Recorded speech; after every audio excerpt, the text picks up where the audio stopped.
You're watching News Bitz on channel MOE, coming to you live from our studio here at Roman Ridge. It's time for the latest updates at this hour. I am Amir Fakobna. Let's get into the headlines. 67 million Ghana cedis released for teacher trainees. Over 30,000 teacher trainees from 37 public colleges received long-awaited allowance disbursements. Morocco doubles scholarships for Ghanaian students. The North African Kingdom increases tertiary scholarship slots from 70 to 140 and their growing education partnership. On the other hand, same-sex proposals spark suspension of 25 SUESCO students.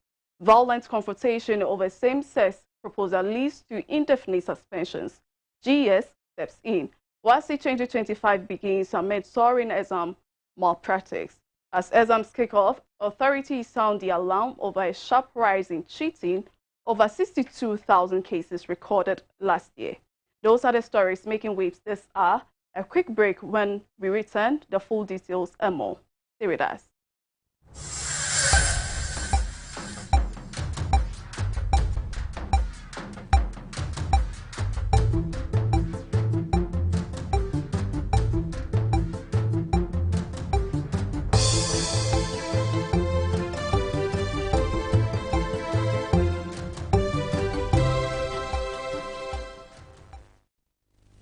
Welcome back. We begin with news bringing some relief to thousands of teacher trainees across the country. The Student Loan Trust Fund, SLTF, has released over 67 million cedis as part of the non-feeding component of teacher training allowances. The funds were dispersed to more than 30,000 students from 37 public colleges of education across the country.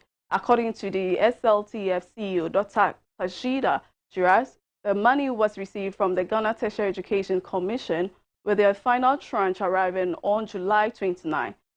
Disbursements began on August 1 after verifying student data. Each trainee received 5 months' worth of allowance under this payment cycle. And in a major boost for international education partnerships, the Kingdom of Morocco has doubled its scholarship offers to Ghanaian students, increasing available slots from 70 to 140 under the Moroccan Agency for International Cooperation. The scholarships cover courses in medicine, law, engineering, and nursing. Since 2002, more than 500 Ghanaian students have benefited, with over 170 currently enrolled. The Moroccan ambassador to Ghana, Her Excellency Iman Wahadil, described the increase as welcome progress, but added that more should be done to expand access further. This move strengthens the broader Ghana-Morocco partnership, which includes cooperation in aviation, trade, infrastructure, and student exchange. Now to Aguna, where a student conflict has led to mass disciplinary action. 25 final year students at Aguna Senior High School, SUESCO, have been indefinitely suspended after violent confrontation involving a same-sex proposal between two male students. School authorities said the rejection of the proposal led to a planned ambush and a broader clash involving other students.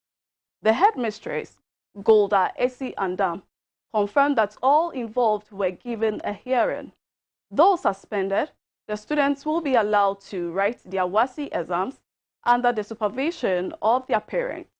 The action was guided by the Ghana Education Service Code of Conduct amid growing concerns over indiscipline and LGBTQ-related tensions in schools.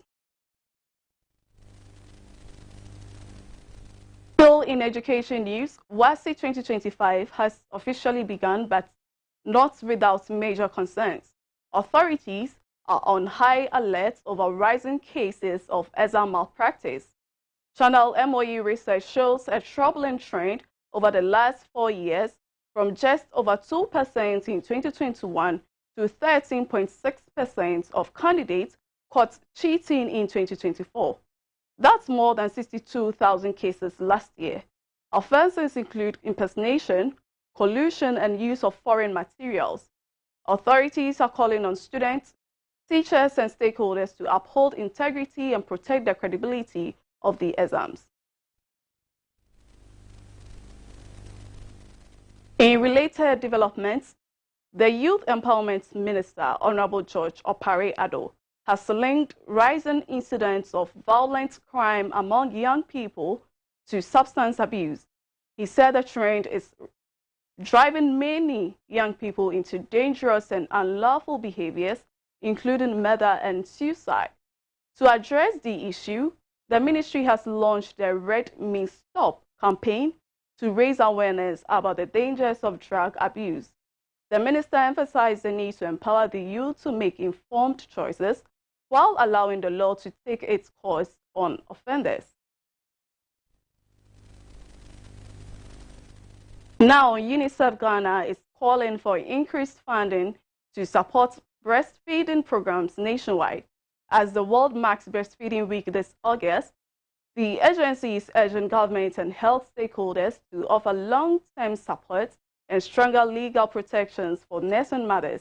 In a statement issued in Accra, UNICEF emphasized the need to shield breastfeeding from commercial influence and strengthen support structures in both healthcare facilities and communities. The agency described breastfeeding as essential for child survival, growth, and lifelong health. Turning now to international news, Morocco's ambassador to Ghana is calling for African countries to rethink their trade flows and strengthen regional agricultural trade. She questioned why Ghana continues to import tomatoes from Europe while Morocco buys bananas from Latin America. She said both nations have what the other needs and must work together to build more complementary supply chains. Agriculture, she noted, remains a strategic sector for both countries and should be a central focus of their cooperation. In Asia, health authorities in China have reported over 7,000 cases of the mosquito-borne Chikungunya virus across Guangdong province since July. In the West-Hate city of Foshan, patients are being hospitalized under mosquito net protection and cannot be discharged until they test negative or complete a one-week stay. The virus, which causes fever and severe joint pain, is common in parts of Asia and Africa but rare in China. Health measures now mirror protocols used during the COVID-19 outbreak. Moving to some sports updates, the Black Queens have yet to receive their $350,000 prize money for finishing third at the 2024 Women's African Cup of Nations. This was confirmed by the Ghana Football Association's Communications Director, Henry Asante Chum. The team beat South Africa on penalties to secure bronze, but the Confederation of African Football has not disbursed the funds under its revised prize structure. The GFA is still awaiting the payment. Meanwhile, Ghanaian and former Arsenal midfielder Thomas Partey has been granted conditional bail after appearing before Westminster Magistrates Court on rape and sexual assault charges. The charges relate to alleged incidents that occurred between 2021 and 2022 while he was still with the London club.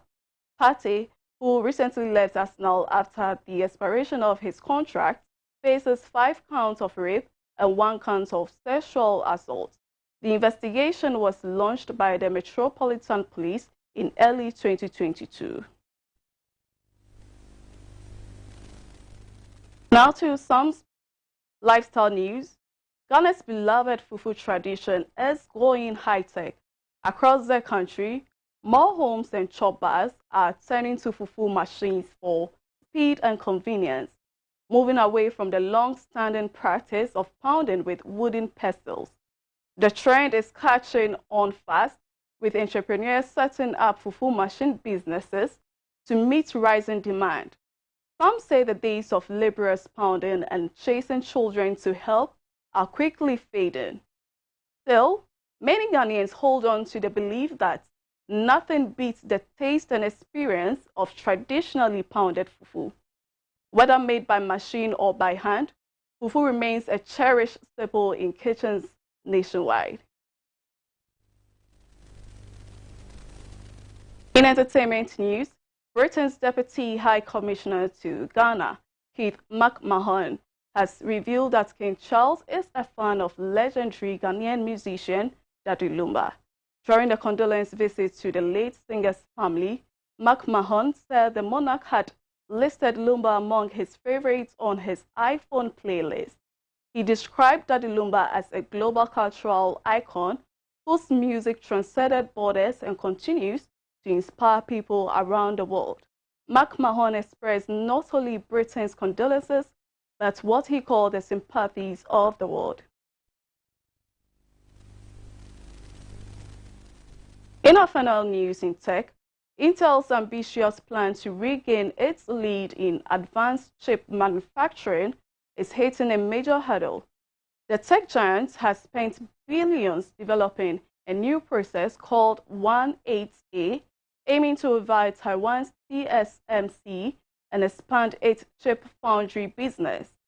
But according to sources briefed on internal data, only a small percentage of chips produced using 18A are meeting quality standards.